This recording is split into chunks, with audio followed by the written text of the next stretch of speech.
සමාජය ඇතුළේ වගේම විශ්වවිද්‍යාලය ඇතුළේ කාන්තාවන් මුහුණ දෙන ලිංගික සහ ප්‍රජනන සෞඛ්‍ය පිළිබඳ ගැටලු වගේම ස්ත්‍රී පුරුෂ සමාජවාදය මත පදනම් වුණු ප්‍රජාතන්ත්‍රය ආදී ගැටලු පිළිබඳ සිනමාත්මක මාධ්‍යයෙන් ආමන්ත්‍රණය කරන්නට ගත්තු මේ උත්සාහයේ අවසන් නිර්මාණයක් තමයි ඔබ මේ ආකාරයෙන් නරඹන්න සූදානම් වෙන්නේ.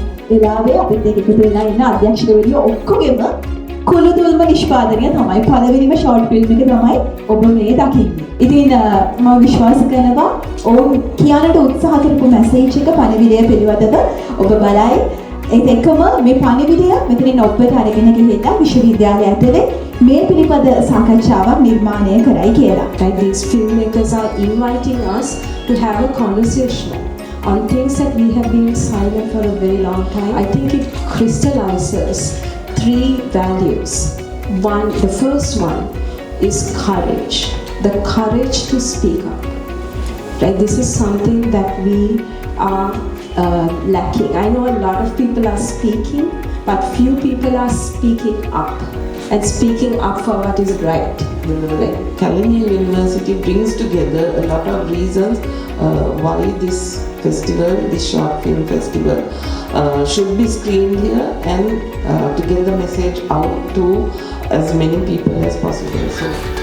So, HR ගැන අපි ඇත්තටම තියරි විදිහට ඉගෙන ගත්ත අපේ වර්ක්ෂොප් එක ඇතුලේ ඒක ප්‍රැක්ටිකලි එළියට දාන්න අපිට හම්බුන හොඳ අවස්ථාවක් තමයි අපේ මේ ස්ක්‍රිප්ට් එක ලියලා ඒක ඩෙවලොප් කරලා ඒක ෂෝට් ෆිල්ම් එකකට ගන්න එක.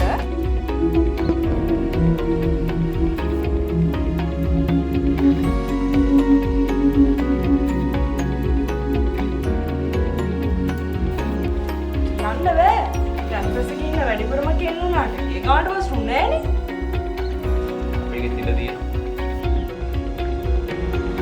කලින් මට වාගේ වර්ෂන් එක බලන්න.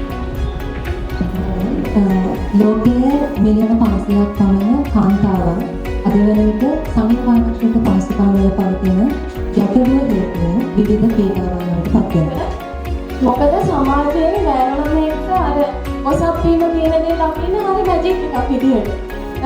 මේ දැන් බැරි වෙලාවත් අපේ ඇඳුමක මේ චුට්ටක් ගෑවිලා තිබ්බොත් මේ අත්දැකීම් විඳලා ඇති ගොඩක් අය දකින්න ආමියා කියන්නේ ලේ ගෑවිලා ඉනා පිළියා කරනවා hina වෙනවා දැන් මගේ ෆිල්ම් එකේ දකින්නදී හේප් ඇබෝෂන් එක කියන්නේ ප්‍රෙග්නන්සි එකක් වෙනකොට එයා විශ්වවිද්‍යාල විද්‍යාර්ථයෙක් විදිහට ගත්තොත් එයාට ඒ වගේ ගැටලුකාරී තත්ත්වයක් ආව එයාව කරන්නේ විශ්වවිද්‍යාල පද්ධතියින් නෙමෙයි සාමාන්‍ය සමාජයෙන්.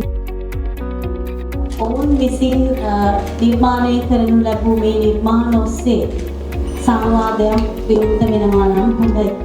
ඉතින් ඒක තමයි අපි මේ සූදානම් වෙලා ඉන්නේ. As a film, I would love that information at least go and talk to a health person who can help you to a certain extent. සමාජය තුළ ස්ත්‍රියක් විදිහට පුරුෂයෙක් විදිහට අපේ තියෙන භාවය පිළිබඳව තමයි අපි මේකෙදි කතා කරන්නේ. ලෝකේ මට හිතෙනවා මේ ස්ත්‍රීත්වය කාන්තාවන් රකින්න ඕන ඔවුන් දේවත්වය සලකන්න ඕන පිරිමිවිසි. එහෙම ආය පරිහරණය කරන වැසිකිලි කඩේ එහෙම මොනතරම් සුමට වෙන්න ඕනද කියලා මට දැනෙනවා.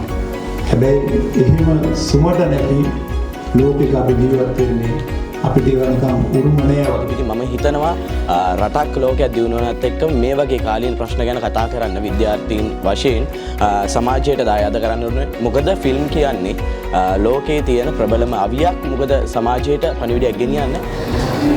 කාන්තාවක් විදිහට මේ ෆිල්ම් බලවම මට හිතුණා කාන්තාවක් විදිහට අපි කොහොමද නොබියව සමාජයට මුහුණ දෙන්නේ කියන කාරණය මට තදින්ම දැනුණා මේ ෆිල්ම් බලද්දී. මම හිතනවා මේ වැඩසටහන මගින් අපේ විශ්වවිද්‍යාල පද්ධතියට හොඳ වෙනසක් සිදු වෙයි කියලා.